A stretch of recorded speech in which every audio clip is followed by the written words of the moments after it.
Assalamualaikum warahmatullahi wabarakatuh. Nama saya Nur Aini binti Sulong. Saya ialah seorang pesara guru. Saya mengikuti kursus ni setelah diajak oleh saudara saya juga, tetapi dia sendiri tidak meneruskan. Jadi saya sangat bersyukur saya dapat teruskan. Sebenarnya saya sendiri hampir-hampir tak nak meneruskan sebab saya dapati nama-nama besar orang hebat-hebat. Ada contohnya Puan Sri Hanifah. Saya mempelajari macam mana menghuraikan hukum bacaan yang kita baca dengan betul. Makhraj huruf, sifat huruf dan hukum-hukum itu adalah penting di dalam kita membaca Al-Quran. Yang selama ni kita hanya baca dan kita tidak tahu macam mana nak mengeluarkan sifat, di mana keluarnya makhraj huruf. Kerana kita lebih tahu di mana keluarnya huruf dan macam mana menyebut sifat-sifatnya, bukan satu tetapi setiap huruf itu mempunyai beberapa sifat. Istimewanya kelas Tatit ni sebab saya dapat bersama dengan orang yang belajar mengaji dengan orang bahasa Arab yang betul-betul saya hendak daripada kecil lagi saya nak belajar dengan mengaji dengan betul. Kelas Tatit ni kita dapat secara langsung daripada pengarang kitab tu sendiri kan, pada Syekh Abdullah As-Subhi. Itulah satu kelebihan yang kadang-kadang kita belajar kitab ni bukan daripada pengarang tu. Ini pengarang tu sendiri yang bagi penerangan pada kitab yang dia karang tu lah.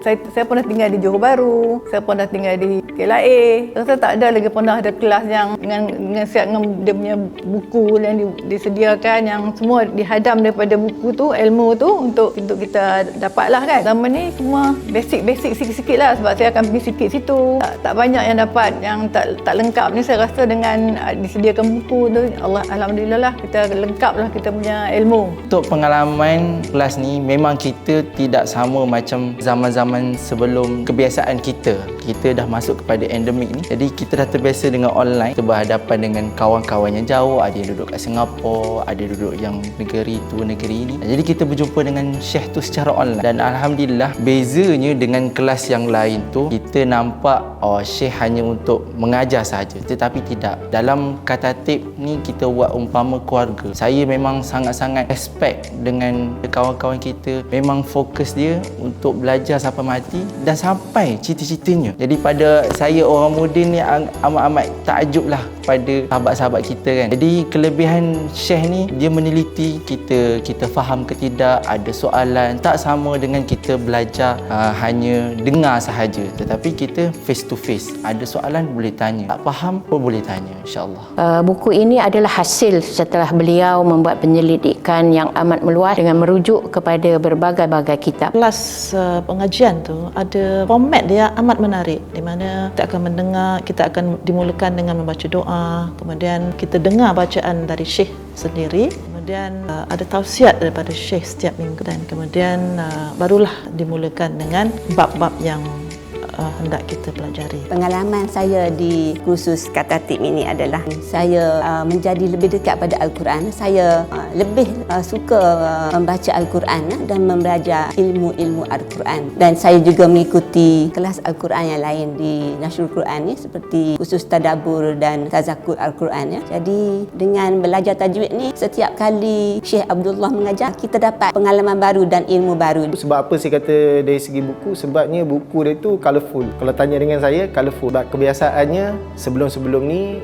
bila kita cari buku tu, terutamanya buku yang berkaitan dengan ilmu tajwid ni, buku dia hitam putih kebanyakannya. Saya rasa betul lah, dah bersyukur dapat belajar, dah bertalaki bersama Syekh Abdullah Subhi. Apa yang saya dapat daripada dia, dapat memperbaiki ilmu tajwid dan bacaan Al-Quran. Bagi saya, pada mulanya saya ingat saya belajar ilmu tajwid ni biasa-biasa sahaja, tapi sebenarnya luar jangkaan. Banyak ilmu yang saya dapat perolehi yang saya tak pernah tahu, bertambah-tambah dari ilmu yang saya perolehi. Sebab sebelum ni saya bukanlah orang yang belajar dalam bidang agama. Saya ialah teknikal punya orang. Bukan kata saya sahaja yang belajar, tapi anak-anak saya juga belajar. Istimewanya kelas Katatib ni saya perasan ialah tajwid ni kita di pelbagai peringkat umur kan, daripada Indonesia, daripada Singapura, Brunei. Sebab yang mengajar pun memang orang yang fasih bahasa Arab dan orang yang banyak mendalami ilmu Al-Quran ni. So bila macam tu saya jadi lebih bersemangat. Saya tengok muda ada, tua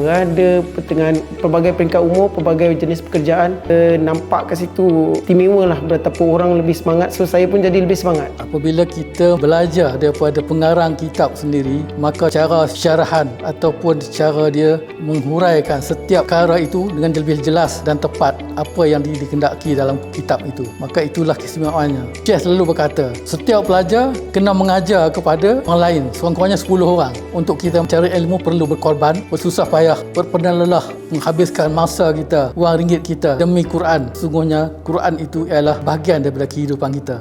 Dan satu lagi, dia mengajar terlalu terperinci. Misal kata kita belajar tentang wakaf. Dalam tajwid itu kita tentang wakaf. Bila tentang wakaf tu macam-macam wakaf ada. Syekh sanggup buka Al-Quran tiap-tiap helai, beritahu muka surat berapa, surah apa, ayat berapa, semua diberitahu tempat-tempat wakaf itu. Dari itu saya memang sangat-sangat berterima kasih dan syahbat kepada Syekh yang memang betul-betul dengan ikhlas hati nak mengajar kami semua. Dalam kelas katatib ni bukannya kita belajar macam biasa tentang makhraj, tentang sebutan kan, tentang tajwid gitu, tapi banyak benda-benda lain yang lebih mendalam yang diajar oleh Syekh. Syekh selalu pesan istiqamah dalam mempelajari Al-Quran, jangan jemu dan sentiasa baca kan.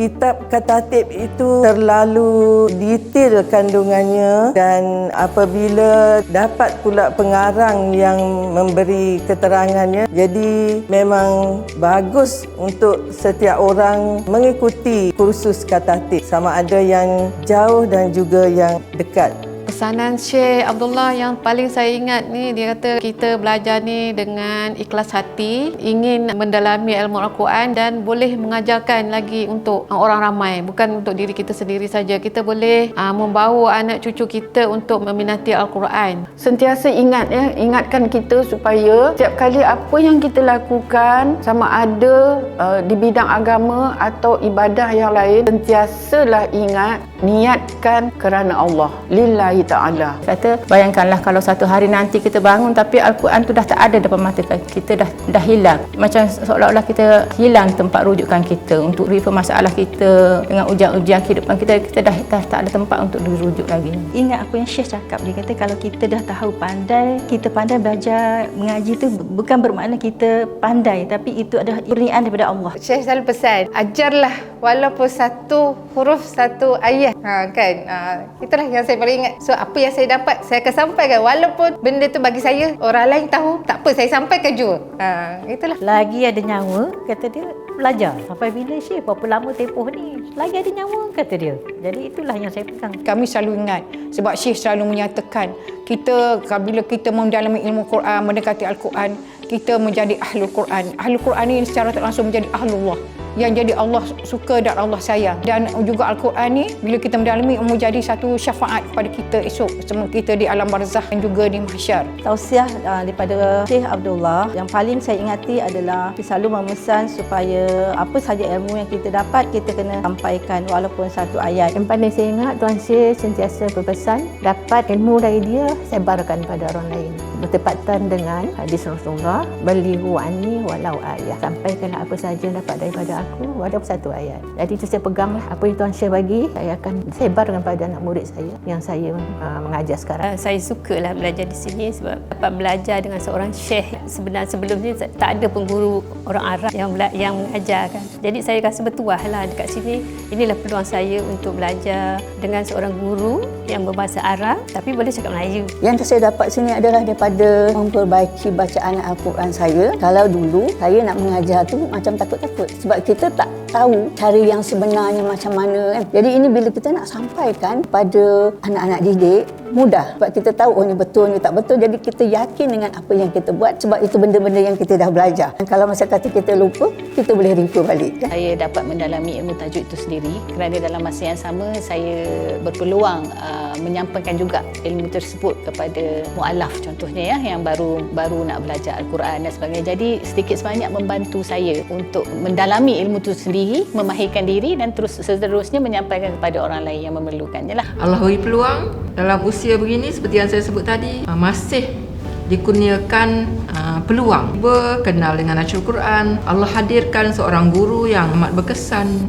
yang amat tinggi ilmunya, Jadi ucapannya alhamdulillah, syukur. Saya juga menyahut cabaran Syekh untuk mendapat pelajar. Saya bertanya dia beberapa kali masa saya bertalaki dengan dia, adakah saya ni layak untuk menjadi seorang guru Quran? Saya kata, dah layak kak, ajar apa yang akak tahu, dia kata kan. Apa hajah tahu, hajah je, dia kata kan. Saya menyahut cabaran tu dah. Memang saya dah dapat pun 10 orang. Mula-mula saya ingat, bila Syekh kata hari convocation kita nak bawa pelajar, saya pun sangat-sangat berharap saya dapat hadir ke convocation tu satu hari nanti dan bawa pelajar-pelajar saya bersama. Saya dah semat harapan pada diri nak jadi orang yang belajar mengajarkan Quran, nak jadi ahli Quran. Teringat pula dalam hati tu ada lagi satu harapan yang dominan, iaitu macam saya nakkan zuriat. Dah berbelas tahun tunggu zuriat, tak ada zuriat. Jadi terbayang kalau nak jadi ahli Quran, kalau saya ada zuriat, saya boleh ajarkan anak saya Al-Quran dan sama-sama jadi ahli Quran. Jadi bila sampai giliran untuk menyampaikan, memperkenalkan diri dan sampaikan harapan tu, terbagi tahulah yang nak jadi ahli Quran, nak ada zuriat yang saya boleh ajarkan. Sebab pula menangis kat situ. Lepas tu minta doa dekat semua orang kalau boleh doakan saya dapat zuriat. Jadi Syekh masa tu dia angkat tangan dan doakan buat saya dan diaminkan oleh seluruh kelas yang masa tu 100 lebih orang. Hujung tahun tu saya disahkan mengandung secara natural. Tak pernah berlaku dalam sepanjang hidup saya. Selama tu kita buat rawatan macam-macam, buat IVF semua tak berhasil. Dan tahun berikutnya 2020 saya melahirkan zuriat yang pertama setelah 13 tahun menunggu zuriat. Dan kami menyaksikanlah ini sebagai satu keajaiban sebab doa Syekh dan diaminkan oleh orang-orang yang soleh. Dan kami namakan zuriat tu Abdullah mengikut hadis Nabi, nama yang disukai oleh Allah, Abdullah dan Abdul Rahman, dan juga sempurna nama guru kami Abdullah Subhi. Saya ambil peluang ni juga nak ucapkan terima kasih kepada Syekh kerana melalui dia saya dapat kenal guru saya yang lain juga seperti Sister Sama, dan melaluinya saya dapat berkongsi ilmu dengan beliau. Memang saya rasa sebab sini sebab memang peluang yang ada ni memang kita tak dapat tempat lain, dan dapat kepercayaan tu sangat subhanallah, Allah yang tahu macam mana perasaan tu. Dan pada suami saya, pada anak-anak saya kerana memahami untuk bagi saya peluang untuk belajar ilmu Allah pada waktu usia begini. Alhamdulillahirabbil alamin. Terima kasih sangat-sangat kepada Nasrul Quran kerana menjadikan tempat macam ni. Jadi saya boleh belajar, saya boleh baca Al-Quran dengan lebih baik lagi. InsyaAllah saya akan teruskan dan tahun depan pun saya akan sambung lagi, InsyaAllah dengan izin Allah. Ya.